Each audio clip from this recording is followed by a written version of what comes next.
Hello, everyone, and welcome back to episode 12 of Rock Solid Summit Blue.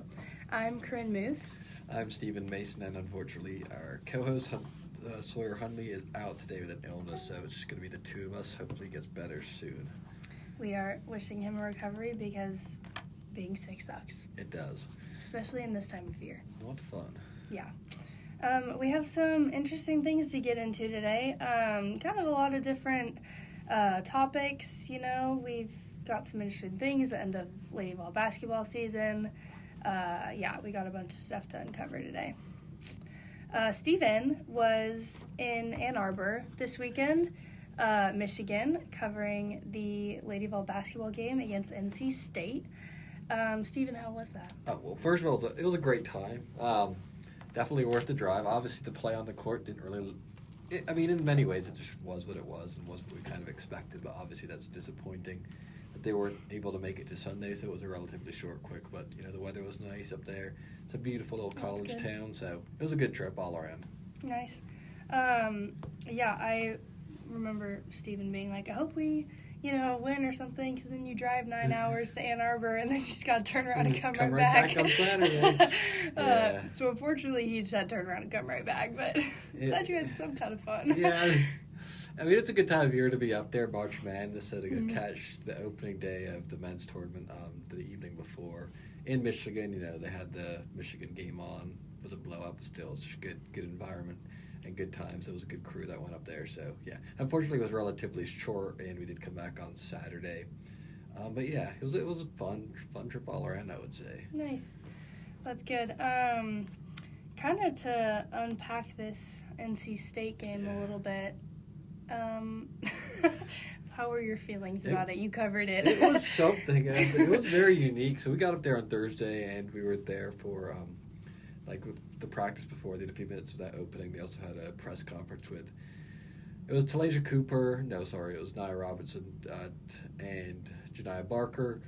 And head coach Kim Caldwell talked to the media before that. So it was the vibes were kind of what they were. The team was relatively optimistic. And then obviously coming in Saturday, very late game. Tip-off was 8 o'clock local time. Ooh.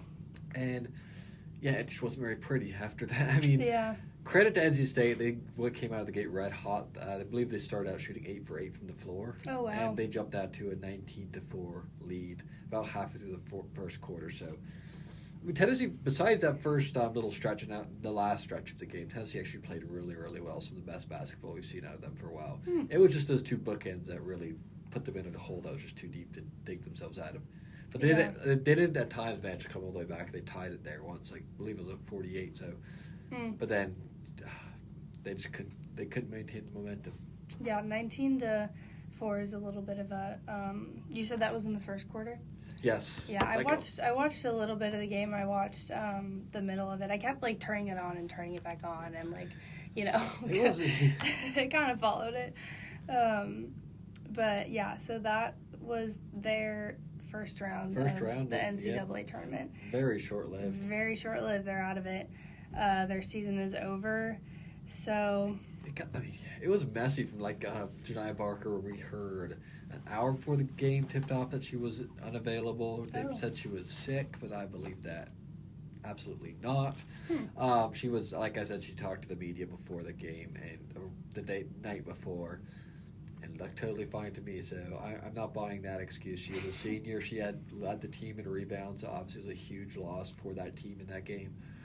She did not start. Well, they'll just leave it up to the imagination why she didn't start, but I do not believe the sickness explanation at all. So that was a big one for the Lady Vols, and they just couldn't really compete with the size of NC State or the shooting, really. Yeah. Kind of their same matchup of the beginning of the year. They started off their season. They were ranked number 8. We were ranked number 9. 8, 9 battle. Yeah, so hard to play the same team twice, obviously, after a whole basketball season. I believe NC State had a much better season than we did. They did. They did definitely have a better season than Tennessee. It doesn't take that much to do that. Obviously, how it ended up.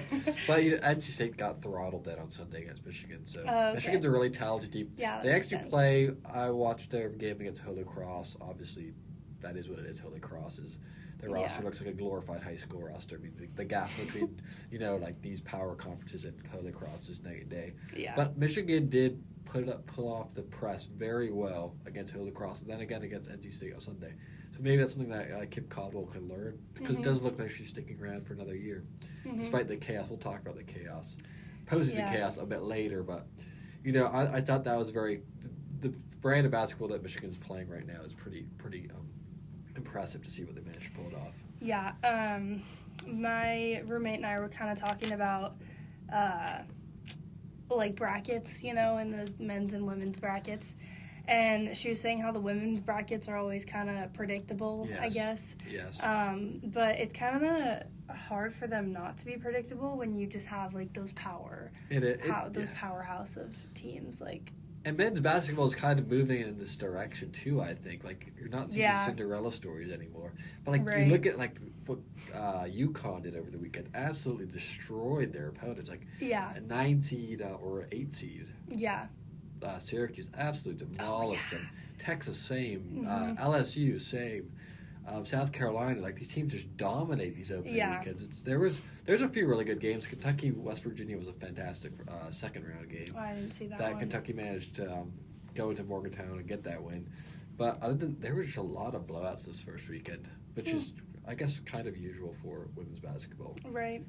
So we were just talking about how she was saying how women's basketball is kind of predictable, and I guess she's kind of right. You have UConn and UCLA being really big powerhouse teams, but with the men, I agree. There's not much. We were talking about it on the radio show the other week, and they're like, "Oh, who's your Cinderella team?" And I was like, "I don't really know if I have one." And they're really. They're all Power 4 conferences. That made the second weekend right now. They're all the other ones are out. Yeah. Tournament. And I think it's the same. Same the case for the women's basketball tournament too. Yeah. Except for Notre Dame's ACC and women's basketball. So yeah. Oh yeah, true. Just power conferences.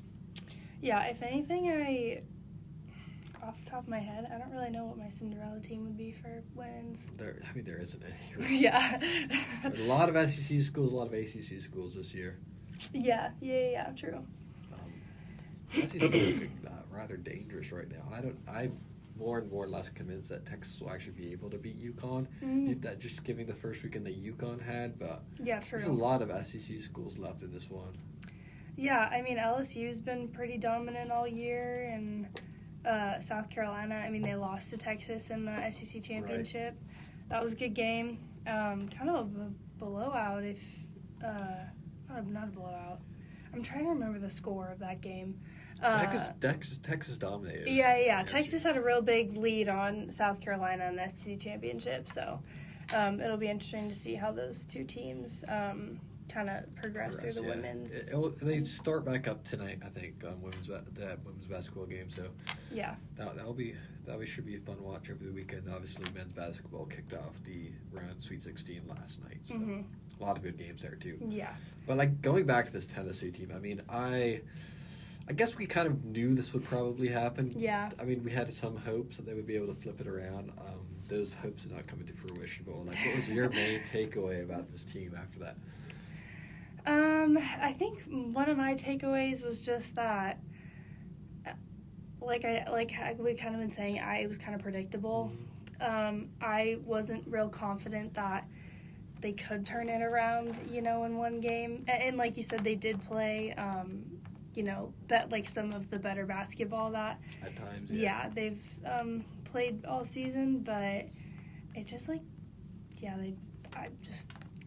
I kind of expected it to go how it went. So I think it's fair to say at this point that Kim Caldwell lost her locker room at some point in the season and just never got it back. Yeah. And she was pretty brutally honest in the press conference after the game. I thought she did a really nice job with keeping it professional, but she did say some things that needed to be said.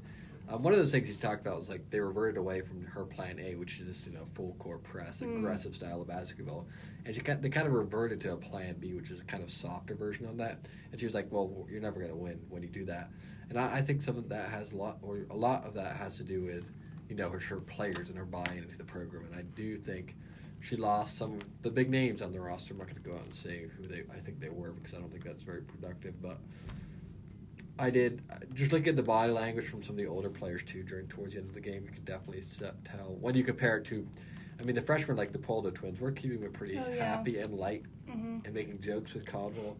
Even like 2 minutes left in the game, like they were keeping it, But the body language and some of the other players were just like they were gone. They were somewhere else already. Yeah. And we kind of see that playing out with a lot of people hitting the portal. Or, I guess the portal hasn't technically opened, but announced they're going to go to the portal.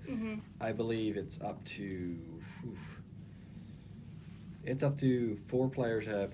4 of the non-seniors have answered, said that they're going to the portal, and we have 4 that have yet to make a decision. And one of those is Talasia Cooper, who I definitely think is either go to the draft or going to use another year of eligibility somewhere else. I think that's one of the players that I will highly doubt you'll see back in a Lady Vol uniform next year. Yeah, me too. I agree. I saw a TikTok. I feel like I always see a TikTok. I'm chronically online. But I saw a TikTok, and I think it was Talasia Cooper, and it may be one of the Poldo twins. I'm not really sure. It was someone else. But they were just doing a little dance, and they just looked so sad. Yeah. And I was like, you guys kind of look so sad to be there. I think it was before the NC State game or something, but I was just dang, I just felt kind of bad. I was like, oh, I don't know. Yeah, the whole vibes throughout the entire weekend were never very encouraging. Yeah. Even the bit of practice that we watched, it was interesting. It's the first time looking at, because I haven't been to any of their open practices before. Definitely not like the jovial kind of, we're at the playoffs, rah, rah, rah, let's go sort of. Right. With a chance of recency. It was very almost tense in many ways. Mm-hmm. So to see all these players leaving now. Makes sense. It's not surprising. I would be interested if I think the Poldo twins very well might stick around. Mm-hmm. And the other one I'll watch is Jada Sybil. I think there's 3 freshmen who are, I think they are, I don't think Cooper's coming back, but I think if you keep those 3, I think the challenge for Caldwell right now is going to be who are you going to get out of the portal? Who's going to want to come and play at Tennessee after the absolute dumpster fire this season turned into? I don't know. Yeah. And as of the 2026 incoming freshman recruits, we still have Olivia Edwards coming in from Tacoma, Washington. She's still committed here to come in the fall. And then Gabby Minus, she's also a 4-star recruit out of... Is it Georgia? Yeah, Georgia. Dracula. I'm dyslexic. Dracula, Georgia. So yeah, we still have those 2 coming. I know we've seen some leadership kind of issues on this team the past season. I'm wondering if the Poldo twins stay and Jada Sybil stays, if they will kind of maybe take some of that leadership. Find some leadership from the portal, find some experience. Yeah. I do not know who you're going to get in from the portal. But, the other teams are having, great players leaving. Like, we're talking about NC State. Mm-hmm. And they have had 2 big names enter the portal. First of all, two names that had really, really good games against Tennessee. I'll hang in there for a second. Mm-hmm. Yeah, I'm just getting their names. Camille Pierre and Jones, Zamari Jones, who she dumped 30 points on Tennessee. Oh, dang. They have both, and it says that they're entering the portal, so that's not to say that they're going to come to Tennessee, but other teams, this is just the new nature of the beast, Mm-hmm. You don't know who's sticking around until the next year, especially if you have disappointing seasons like Tennessee has had. And to be fair, like NC State had, because that game on Sunday just wasn't very close against Michigan. And I think,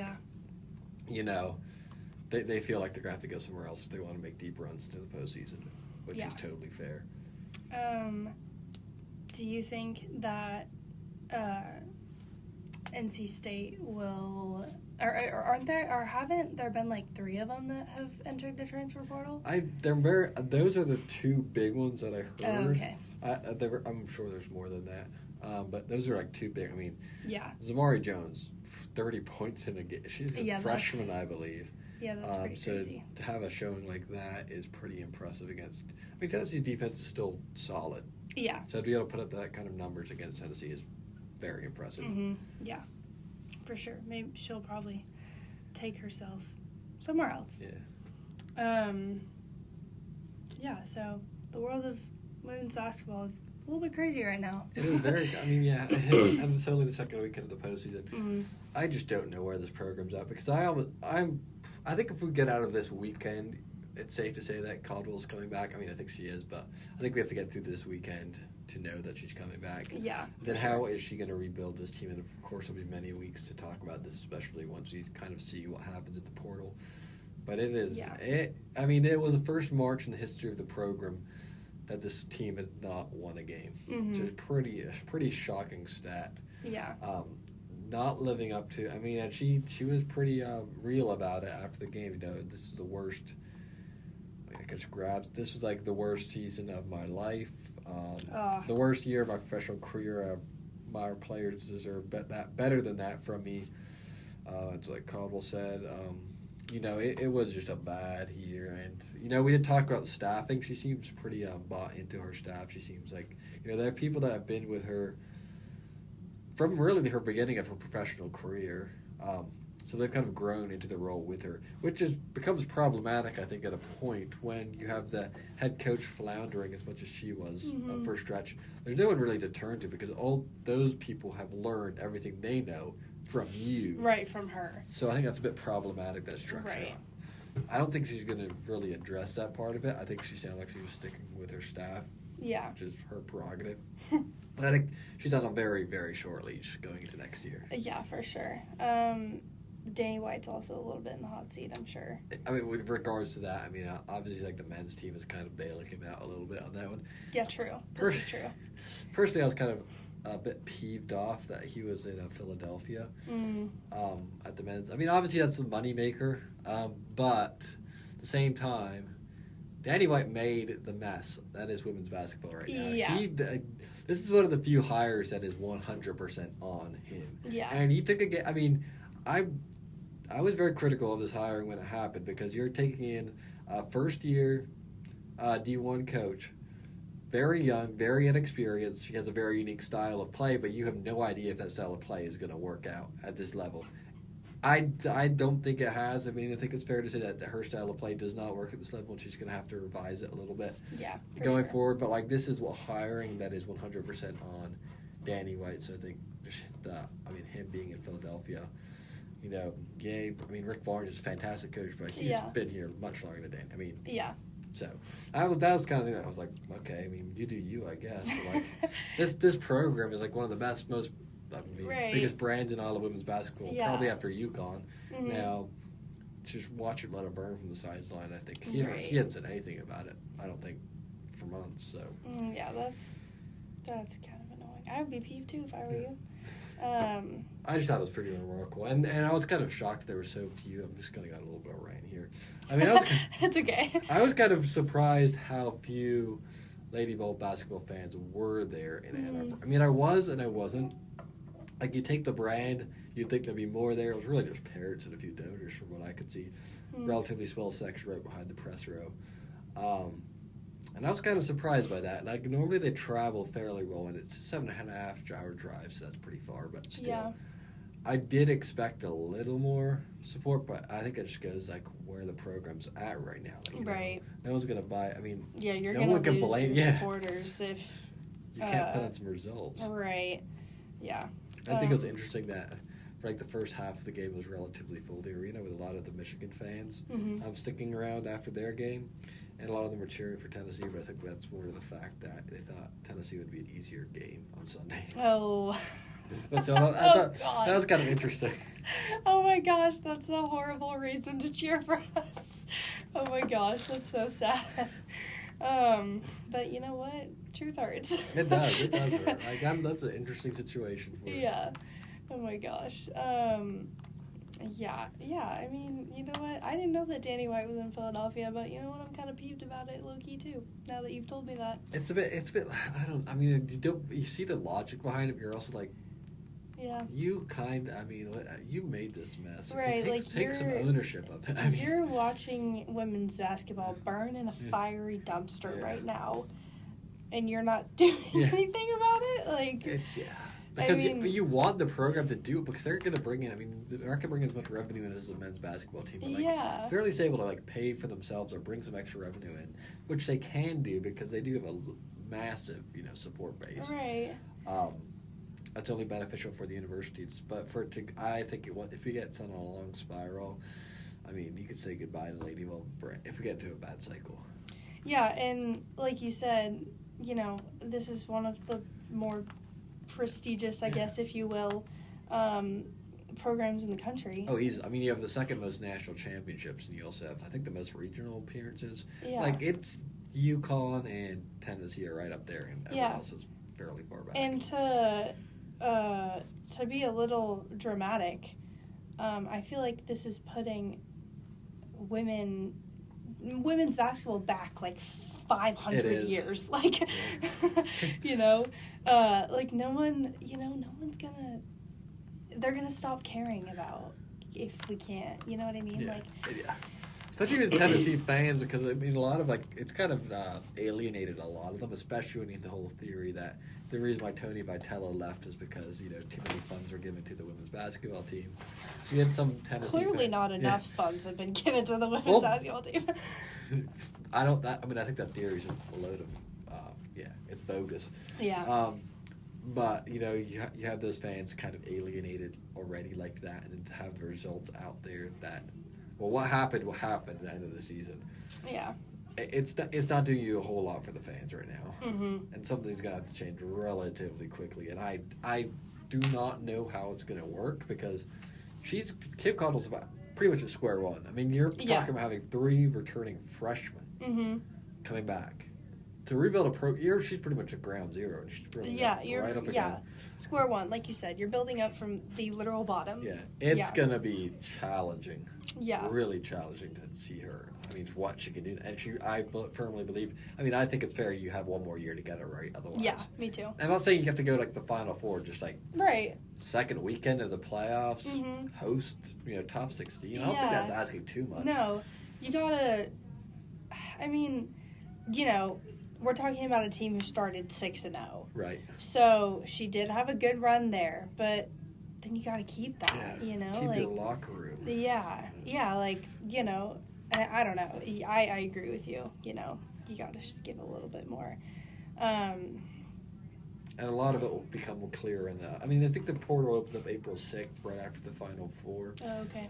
And then that's going to be next week or two will be very telling on where the program's heading. So, Yeah.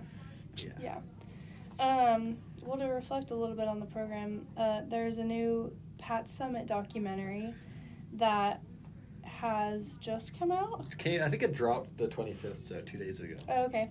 It's called Breaking Glass, the Pat Summitt Story, and it's detailing the life of her and featuring her rise from a dairy farm to 1,098 wins and her 8 national championships. And her battle with early onset Alzheimer's. I read her book, actually. Did you read the book? I have not read the book. Okay. I read the book. I think I read it twice. One in 8th grade and then one my senior year of high school or whatever. But it was a really good book, but it was honestly it was a really good book, and I'll be interested to see kind of how the documentary is like. But I was so sad when I read the book because it talked about her Alzheimer's and how she kind of slowly declined and she just oh my gosh, it was just so sad. And I was like, why? It was horrible. But yeah, it talks about how she didn't really remember not necessarily basketball, but she didn't really remember who she was, I guess, and that she did all of these things, and that was just so sad to me. It's a very kind of unfortunate time for the documentary to be coming out because you watch it, you see where the program's at or where it was, and where it is now. I don't think it does anybody in the program right now any favors. How far it has fallen. I bet you Kim Caldwell's not sleeping at night. I don't know what they do at this time. I guess I mean, they should say that they're going to go meet and talk with every single one on the roster to see what they wanted from the next year. Unsurprisingly, a lot of them are leaving. Mm-hmm. I mean, we could go down that. We haven't gone down that list yet. Yeah, no. So the players that have announced they're leaving Tennessee. We have Denia Pearl, who's a freshman. Mm-hmm. Alyssa Latham, she was a junior, I believe. Lauren Hurst, who is a freshman. That one was, I mean, that's a Tennessee, the one that Tennessee and on the team, you know, she's from Cleveland, Tennessee, relatively local, you know, Tennessee fan from childhood on, so to see her leave. Yeah, that's kind of shocking. Yeah, and she didn't see that many minutes played this year, but her shooting was, I mean, she was very efficient. I think she finished the year 49% shooting, which is unbelievable. Mm-hmm. And I think she could have grown so much if she would have come back next year. They have Kania Boyd, who was brought in. I believe she was brought in the Harper era. She was a redshirt, so I believe she was a redshirt sophomore. She saw her playing time about cut in half this year, so unsurprising that she left. But you know, those are two freshmen. Alyssa Latham, not too surprising. Upperclassman brought in from Syracuse. I'm not surprised to see her wanting to leave. Denia Pearl, though, that's a big one because she had she had a pretty high ceiling. Yeah, freshman, she did. So that's kind of shocking to me. Shocking. Yeah, it's shocking, but I mean, not at the same time. Like, you know, she probably expected this program to be so much more, and obviously she had her trust in Kim Caldwell, and then it just poofed into thin air. So yeah, you can't really blame anyone for leaving right now, but right. You know what's happened this year, and then we know what this program is from. Yeah, it's pretty shocking. And it's pretty brutal. Yeah, and this is good. I mean, I don't even know what to expect for next year at this point because I feel like we're in the Hunger Games. Literally. Yeah. Because like. At least when she came in her first year, she had a bunch of players left over from the Harper era, and they all did very well her first year, and they kind of carried that team to the Sweet 16. This year, you've got nobody coming back really, except for the Paldo twins and maybe Sybil. I still do not think Cooper's coming back, so it's going to be interesting. Yeah, I think Salasia Cooper will either go to the draft or transfer. I think LSU probably. I have to feel really? Or UCLA maybe. I feel like maybe. I don't know. I feel like she won't go to the draft. I feel like she'll transfer. Because this last year probably did a bunch of damage to her draft stock. Oh yeah, probably. I would think so. I think you should try to get like one more year, solid year of playing time. Before. Yeah, actually, I think you're right. And you know, LSU and UCLA top programs, so I wouldn't be shocked if she went there either. Somewhere out. Literally anywhere else. it's mind-boggling at this point. Yeah. Yeah. Well, to kind of pivot on something more positive. Slightly more positive. Like we say every single week. Our women's softball team is doing great. Dude, still. I mean, lost okay. the first series. Yeah. Okay. They're doing decent. They're doing good. They're doing better. Yeah, they're competitive. The women's softball team was in Gainesville, Florida this weekend playing the Florida Gators in the series down there, and unfortunately they lost the series 1-2. Yeah. I did cover it. I covered it remotely. Obviously, I was not in Gainesville, Florida this weekend. I did not pay much attention to it at all. Yeah, I honestly not much really happened. Like the offense I saw was very quiet. I mean, yeah. No one. There was really like one inning, maybe two in each game that kind of made it stood out, and then that's like all the points they scored. You know, like there was one inning where everybody kind of went off, and then the rest of the game was like pitching duels. Nothing. Yeah, pitching duels. But yeah, the Lady Vols did win the first game on Friday. Yeah, they won the first game on Friday, and then Florida won the next two games, Saturday and Sunday.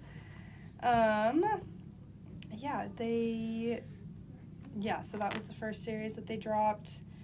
Yeah, I was kind of surprised. I mean, and they're pitching too. They seem to be throwing darts at the board for quite a bit. I mean, it's like Carolyn got quite a bit of action. Erin Newer wasn't quite as reliable as she has been in the past. Yeah. But again, you're playing in number 5 Florida. Like, you're going to lose some of these series. Yeah, Florida is always a really competitive team. So, I mean, I think that kind of is what it is at this point. And you just got to move on and go to the next series. And I mean, they had a nice bounce back on Tuesday night against Tennessee Tech. Oh, yeah. Run ruled them at 6. So, I think it's just on to the next series, which starts tonight. Yeah. Was that game 8-0? Yeah, 8-0, yeah. Okay, that's what I thought. Yeah, so, yeah, that's a good game. It was a solid game. And then they have Ole Miss this weekend at Sherry Parkley Stadium. So, right back at it. But, yeah, I don't think that you can overreact too much about that Florida game. Yeah, no. Or that Florida series, really. No, definitely not. Yeah. Anyways, I wrote in the article that I published, it isn't time for Tennessee to panic yet. Obviously Florida, they're both really dominant teams. It's still, actually, it's not really early in the season anymore, but a third of the way through. Yeah, but they both have some maturing, I guess, if you will, to go throughout the season. So it's a very young team too. Yeah, I think people forget that. So. Yeah, there's gonna be some bumps. I think start off 26-0 is great, but there's gonna be a few bumps in the road. And that's probably better for the long run of this team than just having smooth sailing till the postseason and hitting your first bumps there. Yeah, for sure. You want your team to learn about facing adversity and getting through it. So I don't think this is the end. I mean, by any stretch of the imagination, it's like the end of the world for Tennessee. Yeah. Going into the weekend, Tennessee was number 1 on the rankings, and Florida was number 5. And I believe now, after losing the series, we are number 4. And I'm not sure what Florida is. I'm gonna look at it right now. Yeah, Tennessee slid a little bit back, but you look at the top of the rankings, though. There's just so many SEC schools. Texas is. Yeah. I mean, I'm kind of excited already for the SEC tournament. That's gonna be a fun one.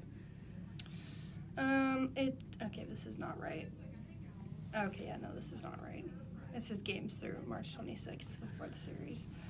It still says we're number 1. Yeah, okay, so we're number 4. Oh, Florida's still number 5. Okay. Yeah. And then you got Texas and Texas Tech. Yeah, oh my gosh, yeah, Texas Tech, Oklahoma, Tennessee, Florida. Wow. So that's 4 of the top 5? Yeah. Or SEC schools? That's, I can't wait for the SEC tournament, but it'll be a fun one. That'll be brutal. It'll be a battle. That'll be a freaking battle. Oh my goodness.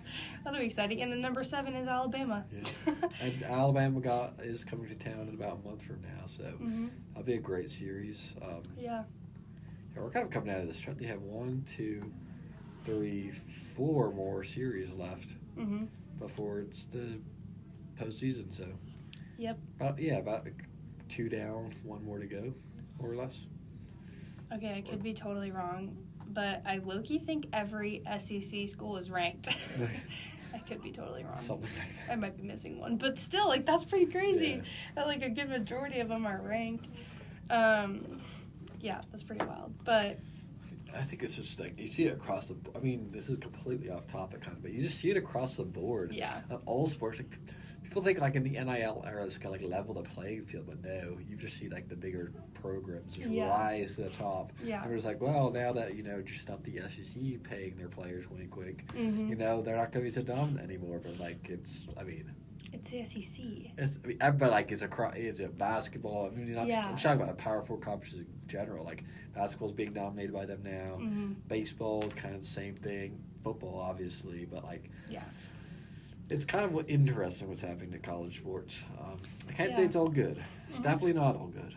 But it's funny because people always ask me, I tell them I go here, and they're like, oh my god, how did you end up out there? I'm like, okay, well, if you know anything about me, I've literally, sports, what? And I'm like, oh, they're, sports programs, blah, blah, blah. And they're like, oh my gosh, it's the SEC. What do you mean, oh? Yeah. Yeah. We'll just pivot to another women's sport that's kind of doing really well right now is the tennis team. Yes. They had a fan. This last week, they're number 12, I think, in the country right now. Past weekend, they're at number 2 Texas, I believe. And you have the freshman Katrina Scott taking down the number 1 player in the country. an absolute battle. I'm just gonna get the box score out quick, but it was a back and forth match all the way throughout. I did see that one. What she's managed to accomplish, these already in these few months that she's been on campus, is truly remarkable. She's put this team, they were on the map already, but kind of establishing them as like a dominant program, and that could play against really anybody. I mean, so it was 7-8. She beat Katrina Scott beat Carmen Herrera. I probably butchered her last name, but it was 7-6, 6-2. So she actually was pretty dominant in that second set. But still, absolute. I mean, that team is. They're gonna be one of the few. I think they got a good shot at making a pretty deep postseason run. Yeah, I agree, for sure. So, and they have a pretty big weekend coming up too. Starting off tonight against Vanderbilt, and then Missouri on Sunday. So their SEC season is also kind of ramping up too. So, but yeah, impressive things going on over there. Mm-hmm. And then like the third team. I mean, yeah. Unless there's something else you want to say about that. Oh no, I was just gonna say that they play tonight against Vanderbilt. Yeah. At home. Mm-hmm. Yeah, here at home. What were you going to say before? I was going to pivot over to another sport that's kind of going to go for it. Volleyball. Oh, yeah. They have their, so I guess you call it their spring season kicking off this tonight here in Knoxville. Not at the Food City Center, but at Knox Catholic. Mm-hmm. There's a lot of... I was looking over their roster the other day just because we did spend a lot of time in the fall talking about them and covering them. Mm-hmm. A lot of new faces, a lot of young faces on that roster, but a lot of, size. Yeah. So I'm going to be very interested to see how that team, after that very, very disappointing postseason, you can't really call it appearance that we saw last year. It's a good word, appearance. Yeah, because I believe if I remember correctly, back in the fall when we were talking about it, they had 7 girls enter the transfer portal. Yes. They had almost half the team enter the transfer portal. And then obviously they got a lot of girls back, so I will be very interested to see. You got Mackenzie Plante coming back as a senior. Elena Jarrett, we did not see much of her. She's I guess she redshirted last year. Oh. Caroline Kerr. Oh, I like her. Yeah. Obviously, you have Caroline Kerr coming back, because she's the glue that will hold this team together. Right. But, she's a senior, so this will be her last fling. Got Cindy Janes coming back and Maggie Dostick. Chelsea Sutton, that's a big returner. Yep. But, you got these new ones like Annie Lang. She's a freshman middle blocker. Yeah, 6'7". Oh, my gosh. But, yeah, she got, that's some size. You got Jolene Odu, who's a 6'5" freshman. So they brought on some big, big frames. I genuinely don't think I can imagine being that tall. That's crazy. You're what, 6'4"? 6'5", yeah, 6'4", 6'5". I'd be so scared being up that high in the air. Well, they don't even have to jump, I don't think. Right, you're such a fall far to the ground. Because I saw them at the baseball, because I was over at the baseball game with Sawyer the other night, and they came over and were handing out these little pieces of paper with information of the game, trying to get people to go. Mm-hmm. I saw. And the Australian was there, Anna Tang, and 6'7". Yeah, she's tall. She is that tall. Yeah. Wow, that's crazy. But I'm trying to, because I guess the libero will be a new player too. She's a. Oh yeah. I think she's okay. I thought she was older than that. She's only a sophomore. Oh okay. But she's from Venice, Italy. So that. Oh. Yeah. We just love our foreign liberos. We don't do. We? Yeah, I'm gonna miss Gigi. Too. I know, me she's too. A legend. Yeah, she was fun. I liked her. But yeah, she plays in Turkey. Turkey, yeah. Yeah, that's right. Club somewhere. Yeah, or something like yeah. that. Professional. I guess they have pretty good leagues over there. So, yeah, when I talked to her before she left, she was in my interview with her, because I thought maybe you should stick around with all these new leagues popping up in the U.S., but she's like, no. Mm-hmm. And her actual thinking behind it was actually quite. It was very to be respected. She's like, we have our leagues over in Turkey, and I want to leave this American league for Americans to play it. Oh, Which that's I thought nice was cool. Yeah, I thought that was pretty cool. Yeah, that is cool. That's that volleyball. They're going to get right. We're going to have to go check in on them at some point. Yeah, true. Before the end of the semester, because I would like to see how they're all. And they have a few games, I think. Oh, they do? Yeah, I think they have. This isn't their only one? It's not there. I think they're 4, but I'm not sure where the other games are. Oh, okay. I'm not sure if there's any more in Knoxville or the Knoxville area. Did they play the one in Nashville already? That, kind of... That's in fall, I think. Oh, it is? Oh, okay. What they actually do have is there's a volleyball facility, down the road, I don't know where. It's along the river, about 20 minutes from here.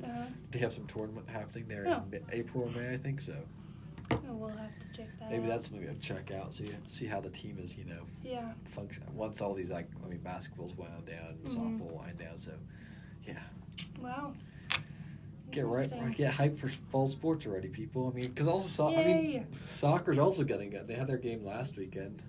Oh yeah. And they have another game this weekend. Exhibition games. I think they're down in Athens this weekend. So. Get hyped for fall sports. Yeah. Woo-hoo. Get ramped up for that. Right. I'll be excited to be back at volleyball. I like volleyball. Yes. Yeah, see if they can build on what they started last year. Yeah, I'll be excited to see what they can cook up this fall. Mm-hmm. Well, honestly, I think that's all we have for everyone today. Could do a little look ahead to the weekend schedule. Obviously, you have softball this weekend playing Ole Miss. Oh, yeah. Starting off, today, then tomorrow they play them at 2 p.m. on Saturday, and on Sunday they play about 1:30. Tennis, they played tonight against Vanderbilt here at home, and they also play Missouri at home at 11 a.m. on Sunday morning. And then on Thursday, because we're going to go fast track ahead next Thursday, softball kicks off a 3-game home series against South Carolina. And I guess we should put in a scheduling note. We may not record anything next week because it is the Easter recess, so stay tuned for that. But if we do not, then we'll get you on the other side, and that will be after the Final Four, so we'll have a lot to catch up about that. Oh, okay, fun. Yes. At least the men's team is still in it. They have a game very late tonight, but we'll be rooting for them since the ladies are no longer battling. But yeah, I was talking to my dad about it, and he was like, "You watched the game tonight?" And I was like, "Yeah, if I'm not asleep." It starts at 10:15. Yeah, 10:10. What are they on? Oh my gosh! And my dad was like, "That's East Coast sports for ya." I was like, "Oh my god," because the game for him starts at 7. Yeah, that's perfect. Right, perfect time. Yeah. So I thought that was pretty funny. I thought it's why are we starting so late? Yeah, I have no idea. I guess we just drew the short straw. I guess I don't know. But old again, the earliest games today start 7:30 or something. Oh jeez. Make it make sense. I have a bedtime. Yeah. I go to bed. We sleep in May, I guess is what people say. Oh yeah, true. Yeah, I guess. All right, well that'll be all for us today. That was episode number 12 of Summit Blue. I'm Stephen Mason. I'm Corinne Muth, and we will see you very soon.